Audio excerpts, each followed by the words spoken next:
اعوذ باللہ من الشیطان الرجیم بسم اللہ الرحمن الرحیم۔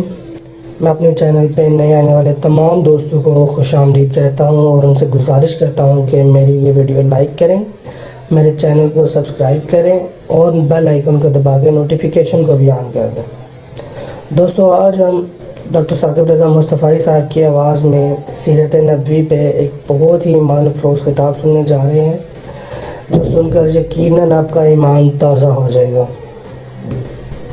تو چلیں خطاب کی طرف چلتے ہیں۔ ان تین عنوانات سے عمومی طور پہ بات ہوتی ہے۔ شمائل حضور کے حلیے کو کہا جاتا ہے، خد و خال کی بات، حسن رسول کی کہانیاں، جس میں اطہر کی تابانیاں، زلف عنبر کی عنبریں کی دل آویزیاں اور چشم مازاق کے تذکرے، اور یہ شروع سے اہل ایمان کرتے آئے ہیں۔ علماء نے باقاعدہ اس پہ تصانیف کی۔ امام ترمذی کی شمائل ترمذی اس پر ایک دستاویز ہے، اور ان کے جمال کی تابانیوں سے اندھیرے چھٹے، روشنیاں پھیلی۔ حلیمہ سعدیہ کے پاس باقاعدہ محلے کی عورتیں گئیں اور کہا کہ تو کون سا دیا جلاتی ہے اور رات کو بھی نہیں بجھاتی؟ بڑے بڑے امیر کبیر لوگ رات کو دیے چراغ بند کر کے سوتے ہیں، اور تم رات کو بھی دیے روشن کیے رکھتی ہو، اتنی امیر ہو گئی ہو۔ تو حضرت حلیمہ نے کہا کہ آؤ میں تمہیں دکھاؤں میرے گھر میں چراغ کون سا ہے۔ قاضی ثناء اللہ پانی پتی نے تفسیر مظہری میں باقاعدہ تفصیل سے لکھا کہ وہ اپنی ہمجولیوں کو اپنے ساتھ گھر لے گئی، حضور پالنے میں تھے، اشارہ کر کے کہا ما کننا نحتاج الی السراج من یوم اخذناہ، جب سے یہ پیارا گھر میں آیا ہے ہم نے سارے دیے توڑ دیے ہوئے ہیں، دیے کی ضرورت نہ مشعل کی حاجت، عجب روشنی تو نے پائی حلیمہ۔ تو ان کے بدن سے نکلتے ہوئے انوار اور زلفوں سے نکلتی ہوئی خوشبو اور ان کے پاکیزہ وجود کی برکتیں اہل ایمان بیان کرتے آئے ہیں۔ میرے امام نے کہا تھا، بلبل نے گل ان کو کہا، قمری نے سروے جاں فضا۔ بلبل کی منتہائے پرواز تو یہی ہے، وہ کسی کو پھول کہتے ہیں، پھول سے آگے تو وہ دیکھنا سوچنا جانتی ہی نہیں، تو اس نے بھی پھول کہہ دیا۔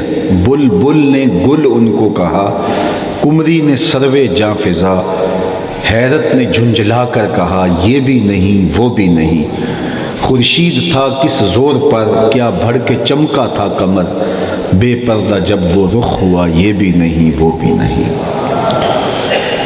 تو ایک حضور کے شمائل ہیں، دوسرے حضور علیہ السلام کے فضائل ہیں، مختلف معجزات۔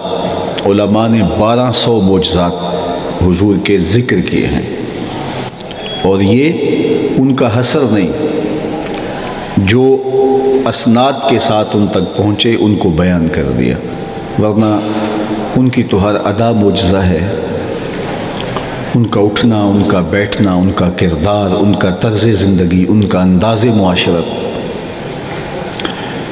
لیکن حضور کے جو فضائل اور مناقب ہیں، علماء نے ان مناقب ان فضائل کے دامن سے بھی سیرت کے پھول چنے ہیں۔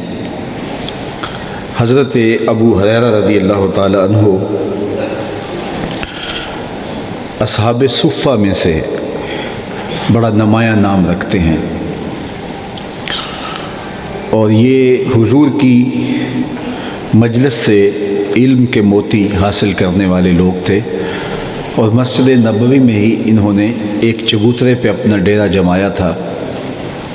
بلا تعین اوقات حضور علیہ السلام سے سیکھتے تھے، وہ منتظر رہتے کب حضور تشریف لائیں اور ہم ان سے کچھ دریافت کریں یا از خود حضور کچھ فرما دیں، پھر ان کو ازبر کرتے اور آگے منتقل کرتے۔ کبھی ایسا ہوتا کہ کھانے کے لیے بھوک کاٹنا پڑتی آقا کریم علیہ السلام اپنے گھر سے کچھ ان کے لیے بھیج دیتے، کچھ لوگ ان کو اپنے ساتھ لے جاتے اور کھانا کھلا دیتے، کبھی یہ لکڑیاں کاٹ کے اور ان کو بیچ کر کے اپنے پیٹ کی آگ بجھاتے۔ کہتے ہیں ایک دن ایسا میرے اوپر آیا کہ کھانے کے لیے کچھ نہیں تھا، ایک آدھ دن تو میں نے کاٹا، لیکن بھوک کی شدت کی وجہ سے میری کمر سیدھی نہیں ہو رہی تھی۔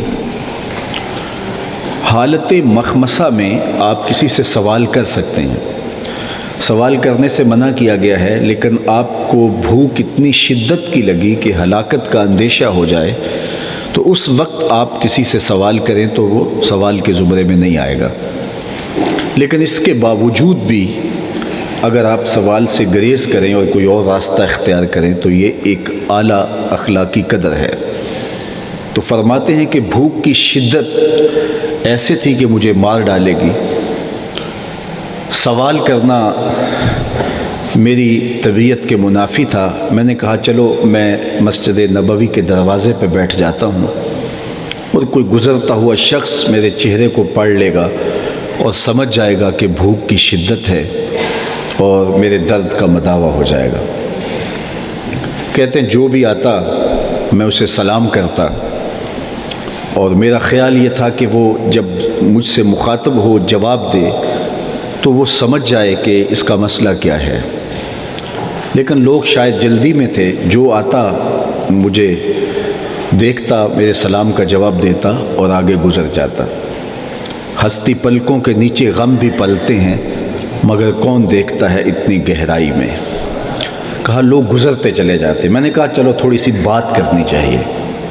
تو حضرت عمر رضی اللہ تعالی عنہ آئے، تو میں نے ان سے کہا کہ یہ فلاں مسئلہ کیا ہے، اور میری آرزو تھی کہ مسئلے کے دوران وہ میری آواز کی نقاہت سے پہچان لیں گے کہ میرا مسئلہ کیا ہے، لیکن انہوں نے مسئلہ بتایا اور چلے گئے۔ پھر حضرت سیدنا صدیق اکبر رضی اللہ تعالی عنہ آئے، تو میں نے ان سے بھی قرآن مجید کی کسی آیت کے بارے میں سوال کیا، اور آرزو یہی تھی کہ وہ سوال کا جواب بھی دیں گے اور اس دوران وہ میرے اصل سوال تک بھی پہنچ جائیں گے، لیکن شاید وہ بھی جلدی میں تھے، انہوں نے آیت بتائی اور چل دیے۔ میں پریشان بیٹھا تھا کہ دل و قلب و نگاہ کا مرشد اولین آ گیا، حضور جلوہ فراز ہوئے، تو میں نے حضور سے بھی کوئی سوال ہی پوچھا۔ تو جب میں نے حضور سے سوال پوچھا تو حضور نے میری جانب غور سے دیکھا اور پھر مسکرا کے بولے ابو ہریرہ بھوک لگی ہوئی ہے؟ میں نے کہا جی حضور مجھے بھوک لگی ہے، میرا مسئلہ تو یہی تھا، وہ حل ہو گیا۔ فرمایا میرے ساتھ آ جاؤ۔ تو میں حضور کے ساتھ چلا گیا، تو دروازے پہ بیٹھ کے آقا کریم نے آواز دی اہل خانہ کو کہ کچھ چیز کھانے کے لیے ہے؟ تو انہوں نے کہا کہ ہاں دودھ کا ایک پیالہ ہے۔ تو کہا کہ وہ دودھ کا پیالہ دے دیجئے۔ کہتے ہیں کہ میری جان میں جان آ گئی۔ حضور علیہ السلام نے میرے ہاتھ میں دودھ کا پیالہ دینے سے قبل کہا ابو ہریرہ؟ میں نے کہا جی حضور۔ فرمایا وہ صفہ کے چبوترے پہ جو لوگ بیٹھے ہیں جاؤ انہیں بھی بلا لاؤ۔ حکم تھا، میں نے تعمیل کی، لیکن پیالہ دودھ کا ایک تھا۔ تو حضور نے میرے ہاتھ کے اندر ہی وہ پیالہ دیتے ہوئے فرمایا ابو ہریرہ دائیں سے شروع ہو جاؤ۔ تو فرماتے ہیں کہ میرے دل میں خیال آیا کہ دودھ کا ایک پیالہ ہے اور یہ 70 لوگ جمع ہو گئے ہیں، 70 لوگ تھے جن کو میں بلا لایا۔ خیر حکم تھا، میں نے پیش کیا، اور جو صاحب تھے وہ بھی بھوک سے نڈھال تھے، اور انہوں نے خوب سیراب ہو کے پیا، اور میری نظر پیالے پہ رہی، لیکن میں نے دیکھا کہ ایک گھونٹ بھی کم نہیں ہوا۔ میں سمجھ گیا خیر ہو گئی۔ خیر دوسرے کو دیا، تیسرے کو دیا، 70 آدمی دودھ پی گئے۔ پھر میں پیالہ لے کے حضور کی خدمت میں حاضر ہوا، تو آقا کریم نے فرمایا ابو ہریرہ کون باقی؟ میں نے کہا حضور ایک آپ باقی اور ایک میں باقی۔ فرمایا اب تم پیو۔ تو کہتے میں نے پینا شروع کیا حتیٰ کہ خوب سیراب ہو گیا۔ تو آقا کریم نے فرمایا اور پیو، تو میں نے اور پیا۔ پھر تیسری مرتبہ کہا ابو ہریرہ اور پیو۔ میں نے کہا مجھے قسم ہے اس رب کی جس کے قبضے میں میری جان ہے، اور جس نے آپ کو حق کے ساتھ مبعوث کیا ہے، میرے میں ایک قطرے کی گنجائش بھی باقی نہیں۔ تو حضور نے میرے ہاتھ سے پیالہ لیا اور خود نوش جاں کرتے ہوئے یہ کہا کہ ساقی القوم آخرہم شرباً، جو قوم کا ساقی ہوتا ہے، پلانے والا ہوتا ہے، وہ پینے میں آخر میں ہی پیتا ہے۔ اب دودھ کا ایک پیالہ تھا، لیکن 72 لوگ اس کو پی گئے، لیکن دودھ اسی طرح باقی تھا جب تک میرے حضور نے نہیں کیا۔ حضور نے اس دودھ کو نوش جاں نہیں کیا۔ لگتا یہ تھا دودھ کے پیالے کا تعلق رب نے حوض کوثر سے جوڑ دیا تھا۔ میرے امام بولے، ہاں جناب ابو ہریرہ، کیسا تھا وہ جام شیر جس سے 70 صاحبوں کا دودھ سے منہ بھر گیا۔ تو دودھ کا ایک پیالہ تھا اور 72 لوگوں کے لیے کافی ہو گیا۔ لیکن میں آپ کی توجہ اس فضیلت اور اس معجزے کی طرف دلانے کے بعد ایک اور عمل کی طرف بھی لے جانا چاہتا ہوں کہ یہ تو سب دیکھتے ہیں کہ دودھ کا ایک پیالہ 72 لوگوں کے لیے کافی تھا، لیکن اس پہ بھی ہمیں غور کرنا ہوگا کہ دو جہاں کا سردار ہے، 71 آدمیوں کا جھوٹا دودھ پی رہا ہے۔ تو سیرت کے اس پہلو سے کبھی بھی ہمیں بے خبر نہیں ہونا چاہیے۔ آداب زندگی حضور نے اپنے عمل سے سکھائے۔ دیکھیے، لوگ آپ کے قول سے نہیں سیکھتے، لوگ آپ کے عمل سے سیکھتے ہیں۔ سکھانے والے یہ سمجھتے ہیں کہ میں تقریر بڑی اچھی کروں گا، میرا لہجہ دل آویز ہوگا، میری باتوں میں دلائل کا زور ہوگا تو لوگ مان لیں گے۔ بہت صائب لوگ ایسے بھی ہوتے ہیں کہ جو بات کی سمجھ آ جائے تو مان لیا کرتے ہیں، لیکن عمومی طور پہ بات روحوں میں اس وقت اترتی ہے اور لوگ اس کو قبول کرتے ہیں جب عمل کے ذریعے سے بات پیش کی جائے۔ حضرت شاہ نقش بند بخاری علیہ رحمہ کا ایک قول سنیے، فرماتے ہیں جس شخص کی خاموشی فائدہ نہیں دیتی، اس شخص کی تقریر بھی فائدہ نہیں دیتی۔